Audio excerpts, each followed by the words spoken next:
رحم اللہ من یقرأ الفاتحہ بسم اللہ الرحمن الرحیم الحمد للہ رب العالمین الرحمن الرحیم مالک یوم الدین ایاک نعبد و ایاک نستعین اهدنا الصراط المستقیم صراط الذین انعمت علیہم غیر المغضوب علیہم ولا الضالین اللہم صل علی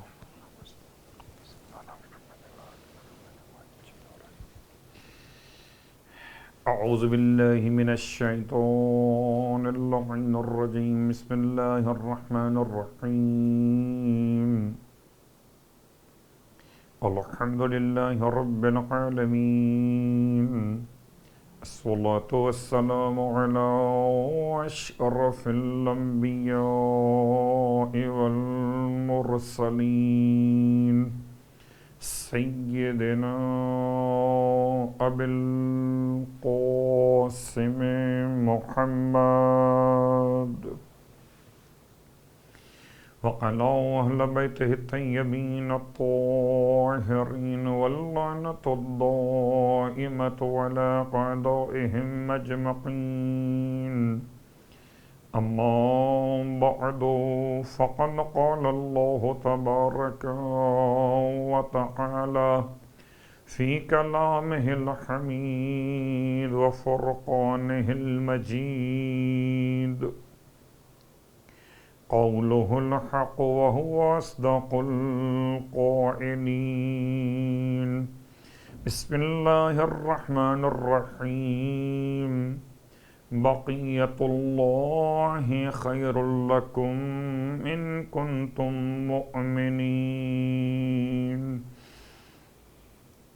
تمام تعریفیں شہیدوں کے پروردگار کے لیے اور تمام ہدیہ درود و سلام شہیدوں کے سید و سردار اور ان کے آباء و اجداد اور ان کی اولاد طیبین و طاہرین کے لیے۔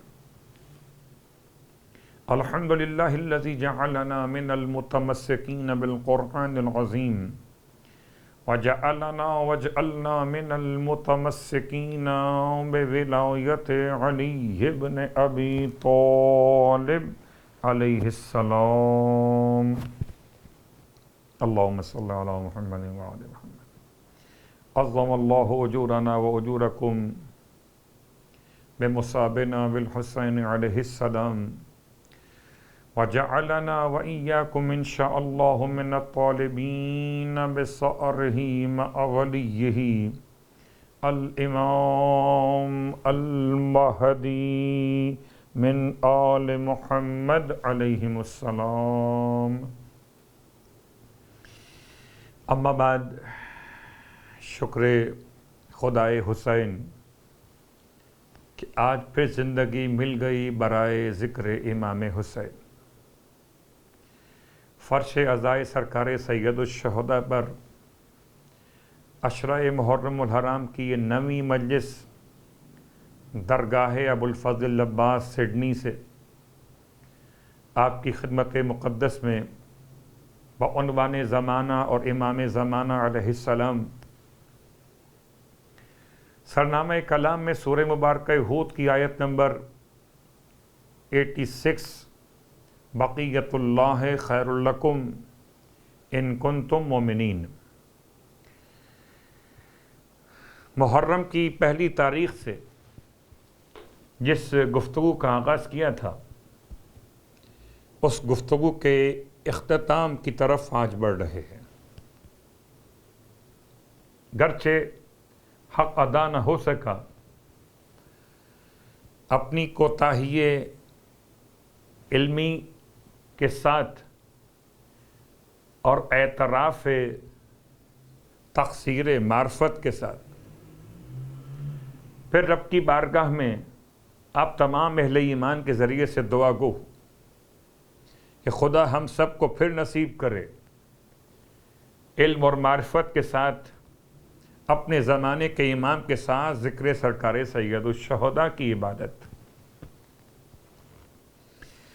یقیناً زمانے کے نشیب و فراز کو دیکھتے ہوئے آج آخر مجلس میں 10 محرم کی شام غریبہ سے پہلے دل چاہتا ہے کہ آخر زمانہ کی علامتوں پر ابتدائی مجلس میں چند باتیں بیان کر دوں. حالات حاضرہ کی ذمہ داری، کرنٹ افیئرس کے معاملات کو دیکھنا کہ زمانہ کس تیزی کے ساتھ کروٹیں بدل رہا ہے، کہ کل کی بات اور آج کی بات میں کتنا فرق واقع ہو چکا، بلکہ آخر زمانہ کی علامتوں میں سے ایک علامت سرکار امیر المومنین علی ابن ابی طالب علیہ السلام کی بارگاہ مقدس ارشاد فرماتے، جب کسی نے سوال کیا مولا سے، مولا آخر زمانہ کی ایسی علامت بتائیے جو سب کی سمجھ میں آ سکتی ہو، یعنی کہ آسان الفاظ میں بیان کر دیجیے. امام نے ارشاد فرمایا، آخر زمانہ کی سب سے آسان ترین علامت یہ کہ وقت کی رفتار ایسے بڑھ جائے گی کہ جیسے سمجھیے اس طرح سے کہ سال مہینے کے برابر رہ جائے گا، مہینہ ہفتے کے برابر رہ جائے گا، ہفتہ دن کے برابر رہ جائے گا، اور دن 1 گھنٹے کے برابر رہ جائے گا. اور آج یہ ہم اور آپ اپنی زبان سے جملہ ادا کر رہے ہوتے ہیں کہ وقت کو تو جیسے پر لگ گئے ہوں، اتنی تیزی کے ساتھ وقت گزر رہا ہے. یہ آخر زمانہ کی ایک علامت ہے. یاد رکھیے،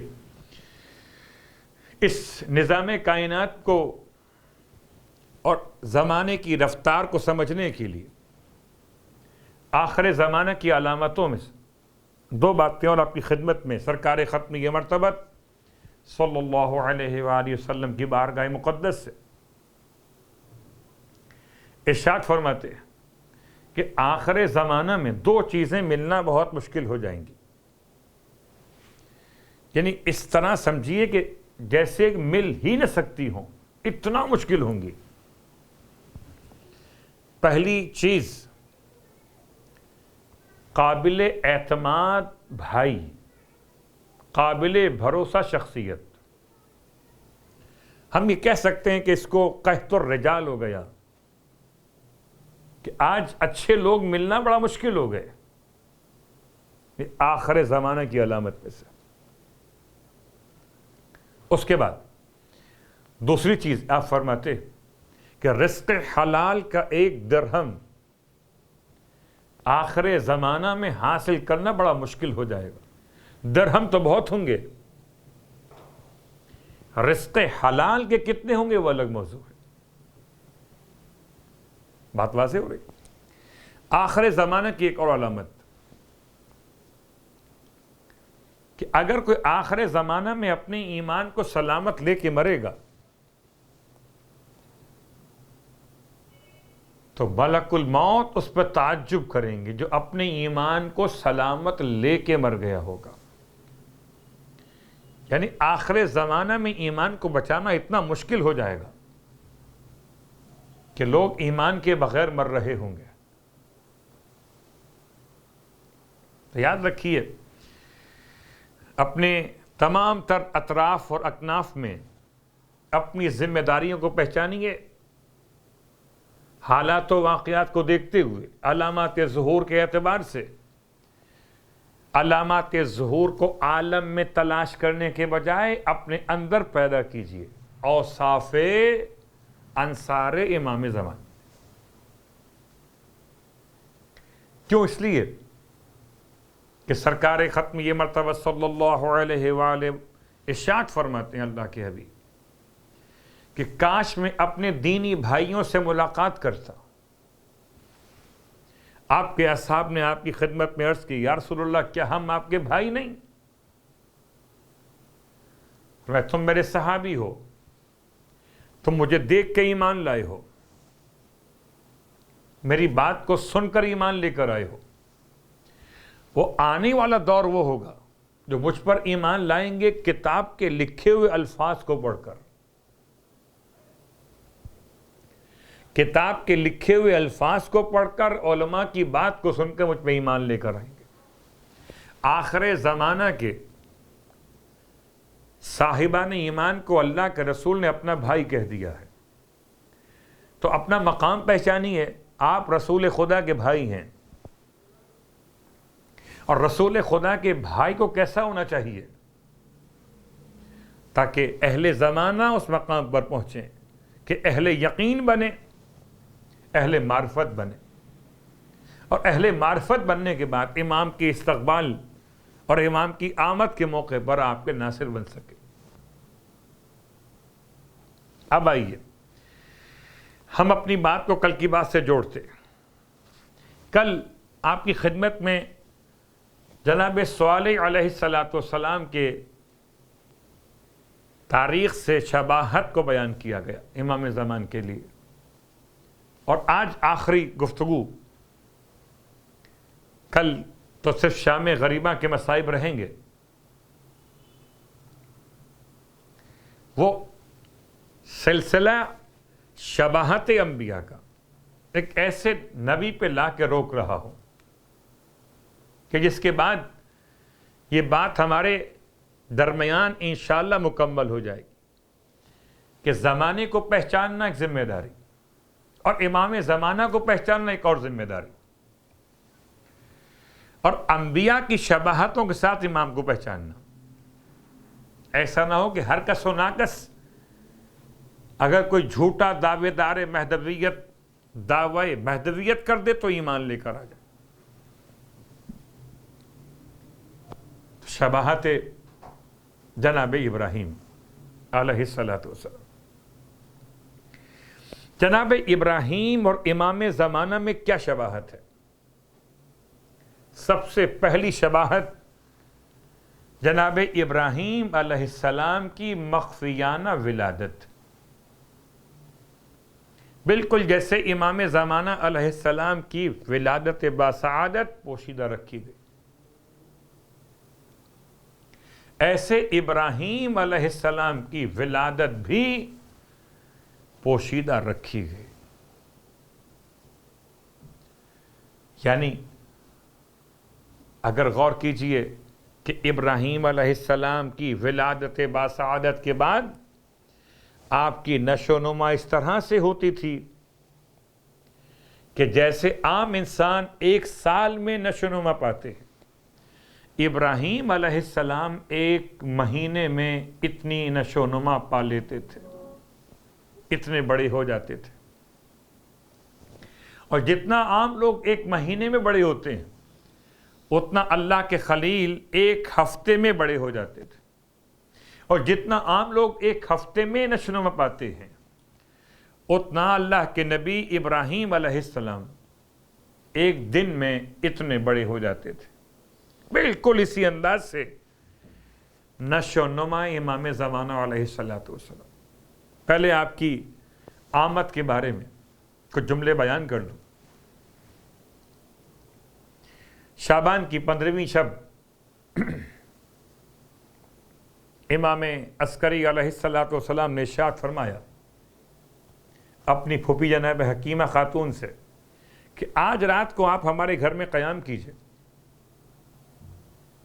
کہ خدا آج رات میں اپنی حجت کو تمام کرنے والا ہے۔ امام علیہ السلام کے حکم پر جناب حکیمہ خاتون نے نیمہ شعبان شب براءت میں امام کے گھر میں قیام کیا۔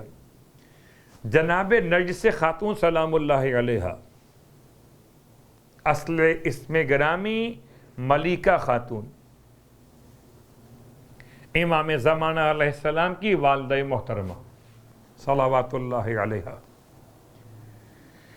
آثار حمل کوئی بھی نہیں ہے۔ جب آثار حمل نہیں ہیں تو وضع حمل کے آثار کیسے ہوں گے؟ کس طرح سے ممکن ہے ولادت باسعادت امام زمان کی؟ اتنا مخفی رکھا گیا کہ رات کا آخری پہر آ گیا، حکیمہ خاتون پریشان ہو رہی ہیں کہ کیسے ممکن ہے بغیر آثار کے ولادت کا ممکن ہو جانا، ولادت کا واقع ہو جانا۔ ابھی آپ کے ذہن میں سوال بن رہا تھا کہ امام عسکری علیہ السلام کی آواز ابھری۔ فرماتے پھوپھی اماں شک مت کیجئے، آج کی رات ہی خدا اپنی حجت کو تمام کرنے والا ہے۔ پھر امام کی آمد، اللہ اکبر، کہتے ہیں کہ 40 دن کے بعد امام کی آمد کے حکیمہ خاتون جب خدمت امام میں پہنچی، اپنے بھتیجے کے گھر پہنچی تو دیکھا کہ ایک بہت حسین اور جمیل شہزادہ گھر کے صحن میں موجود ہے۔ حیران ہو گئیں، اتنا حسین چہرہ کہ آپ نے اس سے حسین چہرہ کسی کا دیکھا ہی نہ تھا۔ اللہ اکبر، اتنا فصیح لسان خطیب، بہترین فصاحت سے بات کرنے والا حکیمہ نے اپنی زندگی میں دیکھا نہ تھا کہ اس شہزادے نے آپ سے گفتگو فرمائی ہے۔ تو سوال کرتی ہیں جناب حکیمہ خاتون مولا کی بارگاہ میں اپنے بھتیجے امام عسکری علیہ السلام سے کہ یہ ہم کیا دیکھ رہے ہیں، ایسا کبھی دیکھا تو نہیں، ابھی 40 دن ہوئے ہیں، یہ اتنے بڑے ہو گئے ماشاءاللہ۔ تب امام نے ارشاد فرمایا کہ ان معاشر الانبیاء، ہم گروہ انبیاء عام انسانوں کی طرح سے نشو و نما نہیں پاتے، ہم گروہ انبیاء عام انسانوں کی طرح سے نہیں بڑھتے، بلکہ عام انسان اگر اس طرح سے بڑھتے کہ سال میں بڑے ہوتے ہیں تو ہم 1 مہینے میں بڑے ہو جاتے ہیں۔ امام نے پوری وضاحت فرمائی اپنے انبیاء کے معاشرے کے حوالے سے۔ تو جیسے ابراہیم علیہ السلام، ایسے امام زمانہ علیہ السلام۔ ابراہیم علیہ السلام کی بھی 2 غیبتیں اور امام زمانہ علیہ السلام کی بھی 2 غیبتیں۔ ابراہیم علیہ السلام کی پہچان کہ آپ نے خانہ کعبہ کی بنیاد کو، اس کے اوپر دیوار کو تعمیر فرمایا بنیادوں پر، اور اب روایت یہ ملتی ہے کہ ابراہیم علیہ السلام خانہ کعبہ کو تعمیر کرنے والے، اور اسی طریقے سے امام سید سجاد علیہ السلام اپنے زمانہ امامت میں، ولید کے دور حکومت میں، جب حجر اسود کو دوبارہ لگانے کا مرحلہ پیش ہوا تو کوئی ایسا نہ تھا جو حجر اسود کو اس کے مقام پہ نصب کر دیتا۔ یہ بات یاد دلا دوں کہ حجر اسود سوائے معصوم کے زمانے کے امام کے زمانے کے معصوم کے علاوہ کوئی اور نصب نہیں کر سکتا۔ تو چاہے زمانے جاہلیت میں قریش کا مسئلہ آیا ہو تو رسول خدا نے اپنے ہاتھ سے لگایا، یا چوتھے امام علیہ السلام حضور مقدس۔ کہتے ہیں ابن قولبی، یہ واقعہ 337 کا واقعہ بیان کیا جاتا ہے، سن 337 سن ہجرت میں، جب قرامطہ نے حجر اسود کو مکۃ المکرمہ خانہ کعبہ سے نکال کر مسجد کوفہ میں جا کے لگا دیا، اور تقریباً 22 سال تک حجر اسود کعبے میں نہیں تھا۔ اب جب واپس یہ حجر اسود پلٹایا گیا خانہ کعبہ کی طرف، تو ابن قولبی کہتے ہیں کہ میں چاہتا تھا کہ میں ملاقات کروں حجر اسود نصب کرنے والی شخصیت سے. لیکن قسمت کی بات دیکھیے، بیمار پڑ گئے،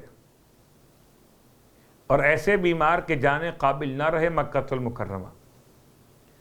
ابن ہشام آپ کے دوست جا رہے تھے تو ان کو بلا کر ایک خط حوالے کیا کہ تم حجر اسود کے نصب کیے جانے کے موقع پہ قریب رہنا، اور جو شخص بھی حجر اسود کو نصب کرے اس سے ملاقات کرنا، اور میرا یہ خط اس کے حوالے کر دینا، جواب لے کے آنا. اس خط میں 2 سوال لکھے تھے اور دونوں ان کے اپنے بارے میں تھے. سوال نمبر 1 تھا کہ اس بیماری سے مجھے شفا مل جائے گی. سوال نمبر 2 میری موت کب ہوگی. ابن ہشام ابن قولوے کا خط لے کر حج کے مراسم میں مکہ المکرمہ پہنچے، اور پھر وہ وقت بھی آیا جب حجر اسود کو نصب کیا جا رہا تھا. بڑی مشکل سے نصب کرنے والی شخصیت کو انہوں نے پایا. وہ نصب کر کے چلے، یہ پیچھے پیچھے دوڑتے ہوئے چلے. جب ذرا ملاقات تنہائی میں ممکن ہوئی تو ارشاد فرمایا پلٹ کر اس عظیم شخصیت نے اس خط کا جواب دیتے ہوئے، خط پڑھے بغیر، خط ہاتھ میں لیے بغیر ارشاد فرمایا جا کر کہہ دینا کہ اس بیماری میں تمہیں شفا مل جائے گی، اور 30 سال کے بعد تمہاری موت واقع ہوگی. تو اصل موضوع حجر اسود کو نصب کرنا، جیسے ابراہیم نے خانہ کعبہ کو بنایا، ایسے زمانے کے امام نے حجر اسود کو نصب کیا. شباہت ابراہیم 337 سن ہجرت. اور پھر زمانے ظہور کے بعد تو انشاءاللہ خانہ کعبہ میں تبدیلیاں مشاہدہ کریں گے. 9 تبدیلیاں امام زمان لے کر آئیں گے خانہ کعبہ کے اندر. ان میں سے ایک بہت بڑی تبدیلی یہ ہوگی کہ مقام ابراہیم کو اس کے مقام پر لے جائیں گے. مقام ابراہیم جہاں رکھا گیا اس وقت موجود ہے، یہ اس کا اصل مقام نہیں ہے. اس کو اٹھا کر میرے مولا خانہ کعبہ کی دیوار سے متصل کریں گے. خانہ کعبہ کے 2 دروازے بنائے جائیں گے، جیسے رسول خدا صلی اللہ علیہ وآلہ وسلم ارشاد فرماتے ہیں جناب عائشہ سے، اور یہ پیغمبر کی حدیث ادب کی کتابوں میں لولا کے استعمال کی شاہد مثال بیان کی گئی. فرماتے ہیں اللہ کے حبیب لولا قوموں کی حدیث و عہد بالاسلام لحدمت الکعبہ وجعلت لها بابین. اے عائشہ، اگر تمہاری قوم نئی مسلمان نہ ہوئی ہوتی تم اس کعبے کو منہدم کر کے اس کے 2 دروازے بنا دیتا. تو 9 تبدیلیوں میں سے جو بہت نمایاں تبدیلیاں ہوں گی ان میں سے ایک یہ. خیر بات سے بات آگے بڑھ رہی. ابراہیم علیہ السلام کی شباہت امام زمانہ علیہ السلام. کہتے ہیں امام جعفر صادق علیہ السلام کہ اصفہان کا رہنے والا ایک شخص زمانے ظہور میں امام زمان کے پاس آئے گا اور امام زمان سے آ کر کہے گا کہ آپ ابراہیم علیہ السلام کا معجزہ دکھا دیجئے. امام فرماتے کہ آگ جلانے کا حکم دیا جائے گا، بہت بڑی آگ روشن کی جائے گی. حضرت ابراہیم کا معجزہ امام زمانہ علیہ السلام کے ہاتھوں پر.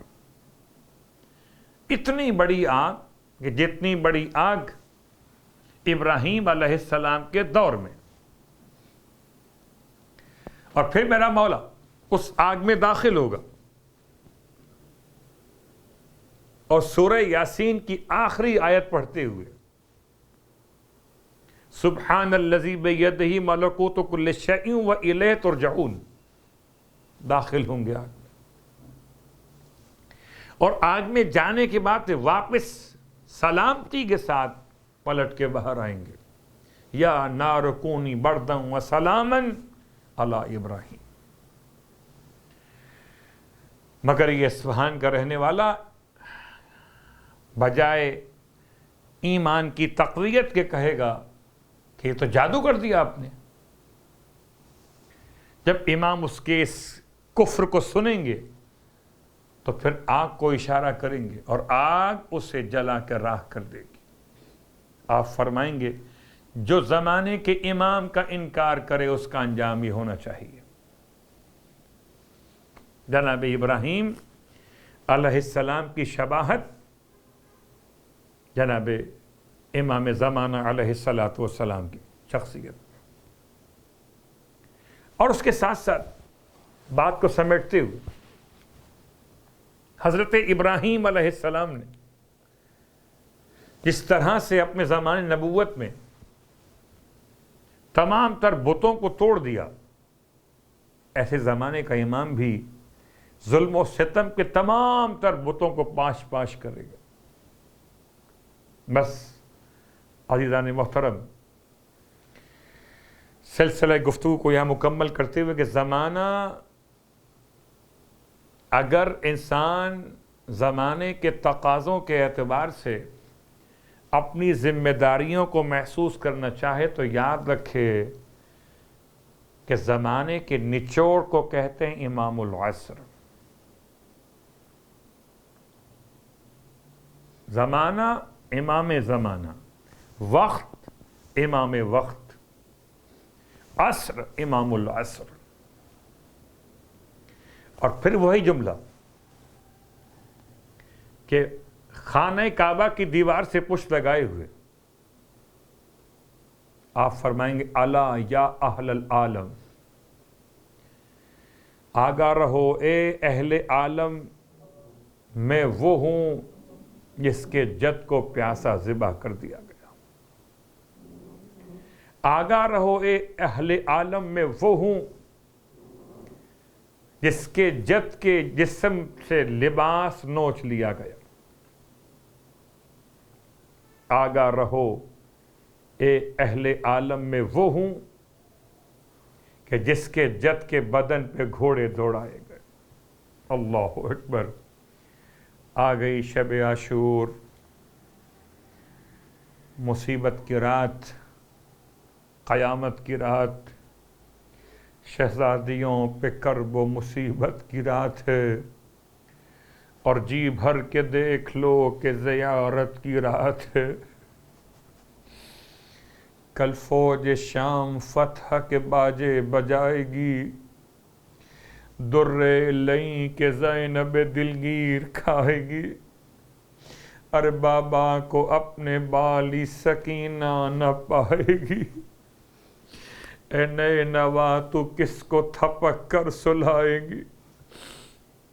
اترے گا جب کہ دودھ تو کس کو پلائے گی۔ ہر بیوی اپنی اپنی قربانی کو تیار کر رہی ہے۔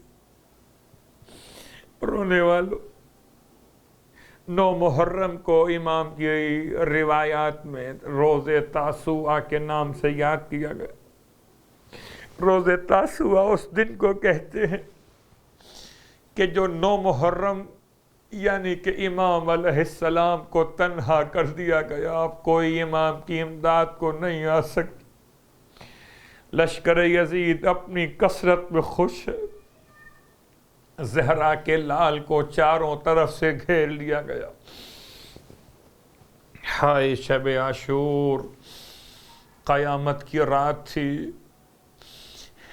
امام کے اصحاب کے خیموں سے تسبیح خدا کی آوازیں ایسی تھی جیسے شہد کی مکھیوں کی بھن بھناہٹ کی آواز۔ یہ خیمے رات بھر ذکر خدا سے آباد تھے۔ کہتے ہیں کہ جناب زینب کبریٰ کا دل بڑا بے چین ہے، بہت پریشان ہے بی بی، اپنے ماجائے کو اپنے خیمے میں بلوا رہی ہیں۔ امام بہن کے پاس پہنچے، سلام کر کے کہتی ہیں بھیا آپ نے اپنے اصحاب کو آزما تو لیا ہے، کہیں آپ کو چھوڑ کر تو نہیں چلے جائے۔ کہتے ہیں کسی طرح یہ خبر اصحاب تک پہنچی ہے، شاید کسی کنیز نے بتا دیا ہو، شاید کسی غلام نے بتا دیا ہو۔ اصحاب اپنے خیموں سے ذکر خدا کرتے ہوئے باہر نکل آئے۔ امام کے خیمے کے باہر اپنی تلواروں کو نکال کر اپنی گردنوں پر رکھتے تھے، کہتے تھے مولا اگر ہماری وفا پہ یقین نہ ہو تو 10 محرم تو کل دور ہے، ہم ابھی اپنے ہاتھوں سے اپنی تلواروں سے اپنی گردنیں کاٹ دیں، آپ کے قدموں پہ ڈال دیں۔ امام نے اپنے اصحاب کو دعائے خیر سے یاد فرمایا۔ ایک منزل ایسی بھی آئی کہ میرا مولا اپنے خیمے سے باہر تشریف لے کر آئے اور جانب صحرائے کربلا بڑھنا شروع کیا، بالکل اکیلے جا رہے تھے، کسی کو ساتھ نہیں لیا تھا۔ کہتے نافع بن ہلال نے امام کو اکیلے جاتے ہوئے دیکھ لیے، امام سے پوچھے بغیر امام کے پیچھے پیچھے حفاظت کے لیے چلے آئے۔ امام نے قدموں کی آہٹ کی آواز سنی، فرمایا کون آتا ہے؟ نافع نے کہا مولا میں نافع اس خیال سے آپ کے پیچھے آ گیا کہ کوئی آپ کو اکیلا سمجھ کے نقصان نہ پہنچا دے تو ہم کل کیا جواب دیں گے رسول خدا کو۔ امام نے دعا دے کے شاہ فرمایا نافع اچھا اگر آ گئے ہو تو آؤ ہمارے ساتھ چلو۔ امام نافع کو لیے ہوئے میدان کربلا میں کہوں گا نافع آج تو تم آ گئے، ارے کل جب زہرا کا لال آواز دے گا تو کوئی جواب دینے والا نہ ہوگا۔ میرا مولا نافع کو لے کر آگے بڑھ رہا ہے، مقامات کا تعارف کراتے جاتے ہیں، دیکھو نافع یہ وہ جگہ ہوگی جہاں اکبر کے سینے پر برچھی کا پھل مارا جائے گا، دیکھو نافع یہ وہ جگہ ہوگی جہاں ہمارے ہاتھوں پہ 6 مہینے کا لال دم توڑ دے گا، دیکھو نافع یہ وہ مقام ہوگا جہاں قاسم کی لاش ٹکڑوں میں تقسیم ہو جائے گی۔ امام تمام مقامات بتاتے بتاتے ایک نشیب تک پہنچے۔ امام نے نافع کو روک کے فرمایا نافع اب تم اندر مت آنا، نشیب میں نہ اترنا، ہم اکیلے جانا چاہتے۔ نافع کہتے حکم امام سے مجبور ہو گیا مگر دل بڑا بے چین تھا، میرا مولا کسی مصیبت میں گرفتار نہ ہو جائے۔ امام نشیب میں اترے، کسی سے دیر تک باتیں کرنے کی آواز نافع نے محسوس کی، جیسے امام کسی کی بات کا جواب دیتے ہوں۔ نافع اور گھبرا گئے۔ کچھ دیر بعد جب امام پلٹ کے باہر آئے تو نافع نے رو کر پوچھا مولا میں تو بہت گھبرا گیا تھا، مولا کسی کو دیکھا تو نہیں، تنہائی میں کس سے باتیں کر رہے تھے؟ تب امام نے ارشاد فرمایا نافع میری دکھیاری ماں فاطمہ اجرکم اللہ، رونے والو شب عاشور تیسرا اور آخری جملہ شہزادے کی شہادت پڑھنی ہے، ہمت اور طاقت خدا سے مانگ رہا ہوں۔ جناب زینب کبریٰ شب عاشور بڑی پریشان ہیں، اپنے ماجائے کو پھر بلوا کے کہتی ہیں بھیا یہ کون بی بی ہے جو پشت خیمہ پہ ایسے روتی ہے جیسے کوئی بوڑھی ماں جوان بیٹے کی لاش پہ روتی ہے۔ تب امام نے ارشاد فرمایا بہن غور کیجئے، پہچانا نہیں، کوئی غیر نہیں، ہماری دکھیاری ماں فاطمہ زہرا۔ جناب زینب کبریٰ کا دل بڑا بےتاب ہے، اپنے بھائی سے کہتی ہیں بھیا کوئی ایسی بات کیجیے جس سے مجھے سکون مل سکے، کہیں سکون نہیں ملتا۔ امام نے اپنی بہن کے سر مقدس کو اپنے شانے پہ رکھ کے فرمایا بہن ہم سے بہت بہتر تھے رسول خدا، ایک دن تو رخصت ہوئے، ہمیں نانا کا غم اٹھانا پڑا، ہم سے بہت بہتر تھی ماں فاطمہ زہرا، وہ بھی رخصت ہوئیں، بابا رخصت ہوئے، ہم بھیا مجتبیٰ رخصت ہوئے، تو بہن ایک دن تو ایسا آنا ہے کہ ہم بھی چلے جائیں گے، بس اتنا سننا تھا۔ تڑپ کے فرمایا بھیا اتنا بتا دو، ارے کوئی بھائی اپنی بہن کو موت کی خبر یوں بھی دیا کرتا ہے۔ اجرکم علی اللہ۔ رونے والوں یہ شب کا واقعہ تھا، ہائے یہ رات نہ ڈھلتی زینب کا گھر روتی، یہ رات قیامت کی رات تھی، وہ صبح نمودار شہادت کی صبح تھی، ہائے اکبر کی اذان سے اس صبح کا آغاز ہوا۔ دل چاہتا ہے 9 محرم آج ایک شہزادے کی شہادت کو بیان کروں، امام کی سب سے بڑی قربانی، سب سے چھوٹا شہزادہ، سب سے بڑی قربانی، یہ کہہ کے بوسے شہیدین محلقہ کے لیے، کھلا تھا پھول مدینے میں کربلا کے لیے، وہ آیا اور چلے بن چلا بھی گیا، زمین ترس گئی اصغر کے نقش پا کے لیے۔ اجرکم علی اللہ۔ میرا مولا میدان کربلا میں استغاثہ بلند کر رہا تھا کہ بیویوں کے خیموں سے رونے کی آواز بلند ہوئی، امام پلٹ کر واپس فرمایا ابھی اتنا گریا کس لیے، ابھی حسین زندہ ہے، بیویاں روتی تھی مولا، شہزادے نے اپنے آپ کو گہوارے سے گرا دیا۔ امام خیمے میں آئے، ارشاد فرمایا اللہ رباب ہمارے لال کو ہمیں لا کر دے دو، شاید پیاس کی شدت بہت ہے، ہم جا کر پانی کی کوشش اور سبیل کریں۔ رباب نے بچے کو تیار کیا، روتی جاتی تھی، کرتا بدلتی جاتی، کیا خبر تھی یہ آخری مرتبہ اپنے شہزادے کا لباس تبدیل فرما رہی ہے، ارے اب اس کے بعد کوئی اور وقت نہیں آنے والا۔ اصغر کو بابا کی گود میں دے دیا، امام بچے کو لے کر میدان کربلا میں آئے، بڑی سخت گرمی تھی، امام نے اپنی ابا کا دامن بچے پہ ڈال دیا کہ دھوپ کی شدت سے بچہ پریشان نہ ہو۔ اشقیاء سمجھے کہ شاید حسین قرآن لے کر آ گئے، امام نے خطاب کرنا شروع کیا، اے قوم اشقیاء اگر تمہاری نگاہوں میں حسین خطاوار بھی ہو تو اس بچے کی تو کوئی خطا نہیں، دیکھو بڑی شدید پیاس ہے اسے۔ اشقیاء نے کوئی جواب نہ دیا، امام فرماتے تھے اچھا اگر تم سمجھتے ہو کہ حسین بچے کے بہانے سے خود پانی پی لیں گے، آؤ تو اپنے ہاتھ سے آ کے پلا دو، میں اسے زمین پہ لٹا دیتا ہوں۔ کوئی آگے نہ بڑھا، امام نے بچے کو زمین سے پھر اٹھا لیا، پھر اپنے بیٹے سے مخاطب ہوئے، بیٹا تو حجت خدا کا لخت جگر ہے، حجت تمام کر دے، بیٹا انہیں بتا دے کتنی پیاس لگی ہے۔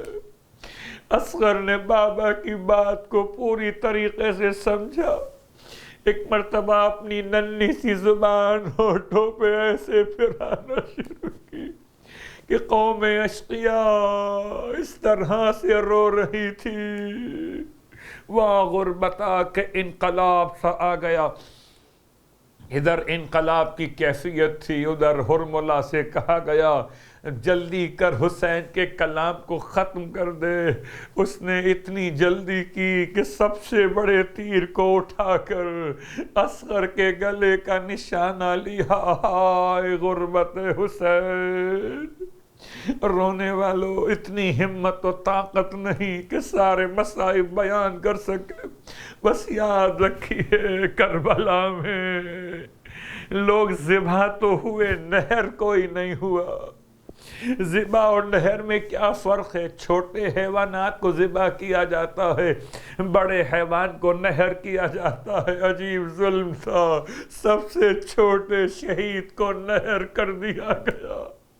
اتنا بڑا تیر مارا گیا کہ بچے کے گلے سے گزرا تو کان کی ایک لو سے کان کی دوسری لو تک درمیان سے گلا کٹ گیا۔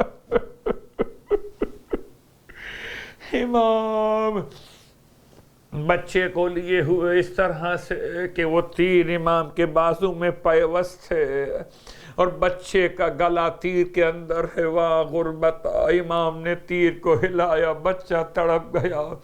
امام نے ہاتھ کو روک لیا، کچھ دیر توقف کے بعد دوبارہ تیر کو ہلایا، بچہ پھر تڑپ گیا۔ امام نے منہ چوم کے فرمایا بیٹا ایسے تڑپتے رہو گے تو باپ تیر کیسے نکال سکے گا؟ ذرا سمجھو کہ باپ گلے سے تیر نکال لے۔ بچہ ایسے سنبھل گیا کہ تیر نکل گیا، بچہ مسکرا کے رہ گیا۔ رونے والوں، خدا کسی باپ کو اولاد کی موت کا وقت نہ دکھائے۔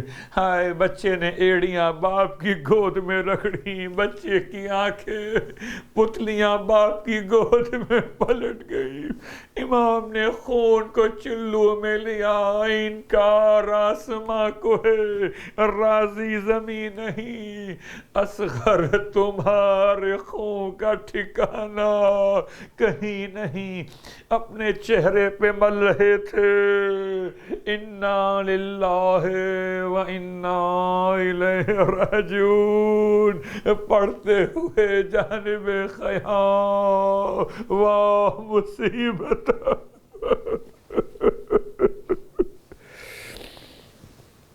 الا ولعنۃ اللہ علی القوم الظالمین سیعلم الذین ظلموا ای منقلب ینقلبون۔ بار اللہ واسطہ محمد و آل محمد کا ہماری اس عبادت کو اپنی بارگاہ میں قبول و مقبول فرما۔ بار اللہ واسطہ محمد و آل محمد کا شب عاشور کیا دعا سوائے اس ایک دعا کی کہ اے خدا ہمیں کربلا معلیٰ کی زیارت نصیب فرما۔ شب عاشور کربلا میں امام کے جوار میں پیاسوں کو پانی پلانے کی توفیق عطا فرما۔ پروردگار شہزادہ علی اصغر باب الحوائج کا واسطہ جو اولاد کی نعمت سے اب تک محروم ہیں انہیں صاحب اولاد فرما۔ امام زمانہ علیہ السلام کے ظہور میں تعجیل فرما اور ہم سب کو امام علیہ السلام کے ادنا ترین خدمت گزاروں میں شامل فرما۔ ربنا تقبل منا انک انت السمیع العلیم بجاہ محمد وآلہ المعصومین برحمتک یا ارحم الراحمین۔